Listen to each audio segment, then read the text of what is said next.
108 ശിവാലയങ്ങളിൽ പ്രധാനപ്പെട്ട തൃപ്പാളൂർ ശിവക്ഷേത്രത്തിൽ 4 വർഷത്തെ ഇടവേളയ്ക്ക് ശേഷം കർക്കിടകവാവ് ബലിതർപ്പണ ചടങ്ങുകൾ നടന്നു. ക്ഷേത്ര നവീകരണ പ്രവർത്തനങ്ങളുടെ ഭാഗമായി കഴിഞ്ഞ 4 വർഷമായി പിതൃതർപ്പണം നടത്താൻ സാധിച്ചിരുന്നില്ല.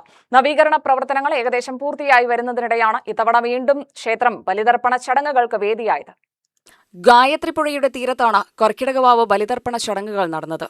പിതൃക്കളുടെ ആത്മശാന്തിക്കായി തർപ്പണമർപ്പിക്കുന്നതിനായി പുലർച്ചെ മുതൽ വിശ്വാസികളെത്തി. പുലർച്ചെ 4 മണിയോടെയാണ് ചടങ്ങുകൾക്ക് തുടക്കമായത്. അയ്യങ്കുളം പ്രവീൺ ശങ്കറുടെ കാർമ്മികത്വത്തിലായിരുന്നു പിതൃതർപ്പണ ചടങ്ങുകൾ. ആചാരാനുഷ്ഠാനങ്ങൾ പാലിച്ചുകൊണ്ട് വിശ്വാസികൾ ഗായത്രിപ്പുഴയുടെ തീരത്ത് ബലിതർപ്പണം നടത്തി പിതൃക്കളെ സ്മരിച്ചു. ഗർഭപുല്ലെടുത്ത് നമ്മുടെ വലത് കാലിനടിയിലായിട്ട് ആ ഒരു പുല്ല് വെക്കുക.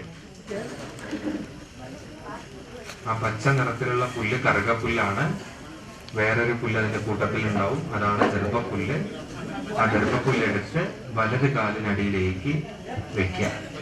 സമസ്ത ദുരിതക്ഷയ ദ്വാരാം ശ്രീ പരമേശ്വര പ്രീത്യർത്ഥം തഥൈവ ലഗ്നം സുദിനം തഥൈവ താരാബലം ചന്ദ്രബലം തഥൈവ വിദ്യാബലം ദൈവബലം തഥൈവ ലക്ഷ്മീപദേ ആംഘ്രിയുഗം സ്മരാമി അപവിത്ര പവിത്രോ വാ സർവാവസ്ഥ നക്ഷത്രം വിഷ്ണു ഏവച യോഗശ്ച കരണം ചൈവ സർവം വിഷ്ണുമയം.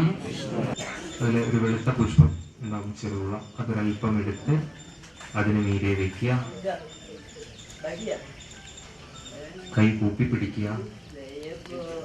നമ്മൾ ആർക്ക് വേണ്ടിയിട്ടാണോ ഈ പിതൃയജ്ഞം ചെയ്യുന്നത് അവരെ പൂർണ്ണമായിട്ടും മനസ്സിൽ സങ്കല്പിക്കുക.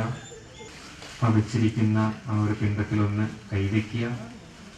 ഓം ആദിപിതൃണാം ആവാഹയാമി സ്ഥാപയാമി പൂജയാമി മമ വർഗദ്വയ പിതൃഭ്യോ നമഃ. ഓം ഇദം പിണ്ഡം ധ്യാസാർത്ഥം തർപ്പയാമി തർപ്പയാമി തർപ്പയാമി.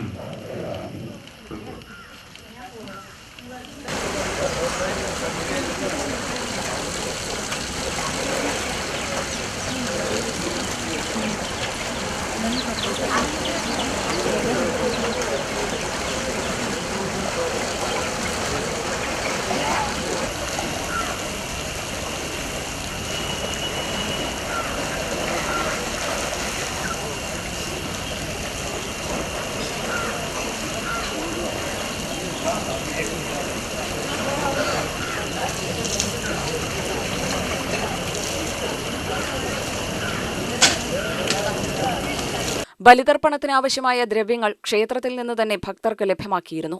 ചടങ്ങുകളിൽ പങ്കെടുക്കുന്നവർക്ക് ആവശ്യമായ സൗകര്യങ്ങൾ ക്ഷേത്രത്തിലൊരുക്കിയിരുന്നു. പിതൃതർപ്പണത്തോടനുബന്ധിച്ച് തിലഹോമവും നടത്തി. പിതൃക്കളുടെ ആത്മശാന്തിക്കായി നടത്തുന്ന പ്രധാന ആചാരങ്ങളിലൊന്നായാണ് തിലഹോമത്തെ വിശ്വാസികൾ കാണുന്നത്. ക്ഷേത്ര നവീകരണ പ്രവർത്തനങ്ങൾ നടക്കുന്നതിനാലാണ് കഴിഞ്ഞ 4 വർഷമായി തൃപ്പാളൂർ ശിവക്ഷേത്രത്തിൽ കർക്കിടകവാവ് ബലിതർപ്പണം നടത്താതിരുന്നത്. അതിനാൽ തന്നെ ഇത്തവണത്തെ ബലിതർപ്പണത്തിന് പ്രത്യേക പ്രാധാന്യമുണ്ടായിരുന്നു. UTV news, Palakkad.